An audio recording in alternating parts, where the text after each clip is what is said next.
Chennai super কিংসের score বোর্ডটা দেখুন। মহেন্দ্র সিং ধোনি 500 স্ট্রাইক রেটে ব্যাটিং করেছেন, 4 বলে 20 রান করেছেন। মহেন্দ্র সিং ধোনির কোটি কোটি ভক্তরা টিভির সামনে বসে থাকে বা স্টেডিয়ামে আসে শুধুমাত্র এক ঝলক ধোনিকে দেখার জন্য। কিন্তু যখন মহেন্দ্র সিং ধোনি এভাবে এসে ব্যাটিং করেন, 4 বলে 20 রান, 500 স্ট্রাইক রেটে ব্যাটিং করেছেন। হার্দিক পান্ডিয়াকে শেষ ওভারে 3টে ওভার বাউন্ডারি এবং একটি 2 রান নিয়েছেন এবং 4 বলে 20 রানের দুর্দান্ত ইনিংস খেলেছেন মহেন্দ্র সিং ধোনি। যা চায় মহেন্দ্র সিং ধোনির ভক্তরা যে মহেন্দ্র সিং ধোনি প্রত্যেকটি আইপিএল ম্যাচেই ব্যাটিং করতে আসবেন এবং এভাবেই বিস্ফোরক ব্যাটিং করবেন, 6 মারবেন এবং জয়ের ডিফারেন্সটা দেখুন। মুম্বাই ইন্ডিয়ান্স কিন্তু এই ম্যাচে 20 রানের ব্যবধানেই ম্যাচে পরাজিত হয়েছে। 186 রান করেছে এবং চেন্নাই সুপার কিংস 206 রান করেছিল। দুর্দান্ত এক লড়াই দেখতে পেলাম আমরা আমাদের ক্যাপ্টেন রোহিত শর্মার কাছ থেকে। 105 রান করেছেন, আইপিএল এর ইতিহাসে দ্বিতীয় শতরান করলেন নিজের ব্যক্তিগত।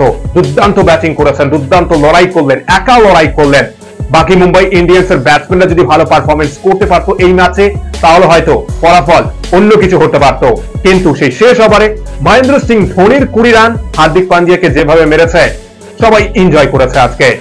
এবং আপনি প্রথম থেকেই দেখুন, প্রথমে টসে জিতে হার্দিক পান্ডিয়া বোলিং করার সিদ্ধান্ত নিলেন এবং চেন্নাই সুপার কিংসের হয়ে এই ম্যাচে আমরা ওপেন করতে দেখেছি আজিঙ্ক্য রাহানেকে এবং 3 নম্বরে ব্যাটিং করতে নেমেছে কিন্তু ক্যাপ্টেন ঋতুরাজ গাইকোয়াড। ওপেনিং এ সাকসেস হচ্ছিলেন না তিনি এবং 3 নম্বরে ব্যাটিং করতে নেমে কিন্তু এই ম্যাচে দুর্দান্ত ব্যাটিং করলেন। 69 রানের বিস্ফোরক একটি ইনিংস খেলেছেন তিনি। এবং শিবম দুবে 2024 টি20 ওয়ার্ল্ড কাপের স্কোয়াডে কেন শিবম দুবেকে চাই সেটা বুঝতেই পারছেন। 2023 থেকে কিভাবে দুর্দান্ত পারফরমেন্স করছেন তিনি এবং 2024 আইপিএলও বিস্ফোরক মেজাজে ব্যাটিং করছেন। এই ম্যাচেও 66 রানের নট আউট দুর্দান্ত একটি ইনিংস খেলেছেন এই শিবম দুবে, বিস্ফোরক ব্যাটিং করছেন। অবশ্যই টি20 ওয়ার্ল্ড কাপের স্কোয়াডে থাকাটাকে ডিজার্ভ করে শিবম দুবে। কি মনে করছেন আপনারা?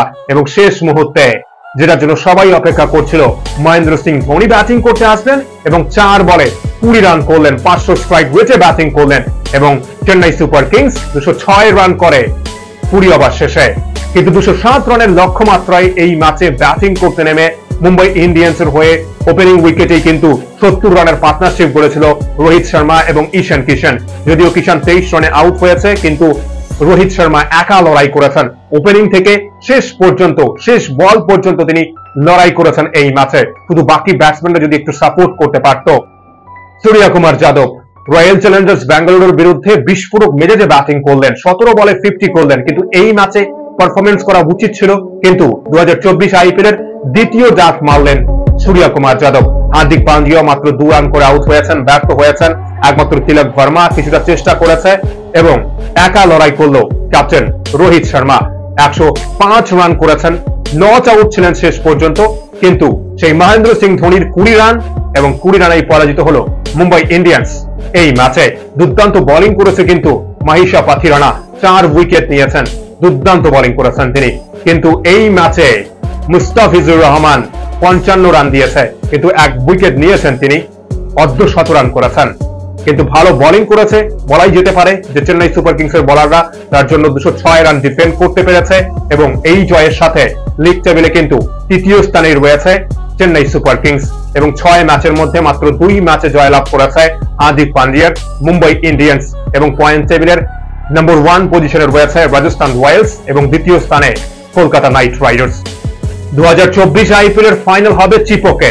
কার্যত এটা বলা যেতেই পারে যে চেন্নাই সুপার কিংস ফাইনাল তো খেলবেই, প্লে অফে তো কোয়ালিফাই করবেই, এটা সুনিশ্চিত বলা যেতেই পারে। কিন্তু হার্দিক পান্ডিয়ার মুম্বাই ইন্ডিয়ান্সের জন্য আরো কঠিন হয়ে গেল রাস্তাটা। 4 ম্যাচে পরাজয় হয়েছে, মাত্র 2 ম্যাচে জয়লাভ করেছে। আপনাদের কি মনে হচ্ছে কোন 4 দল কোয়ালিফাই করবে প্লে অফের জন্য? অবশ্যই আপনি আপনার মতামত জানাবেন কমেন্ট বক্সে। ও ভিডিওটি ভালো লাগলে অবশ্যই লাইক, কমেন্ট ও সাবস্ক্রাইব করে খেলাধুলোর সমস্ত আপডেট পাওয়ার জন্য চ্যানেলটিকে অবশ্যই সাবস্ক্রাইব করে রাখবেন। অসংখ্য ধন্যবাদ সকলকেই।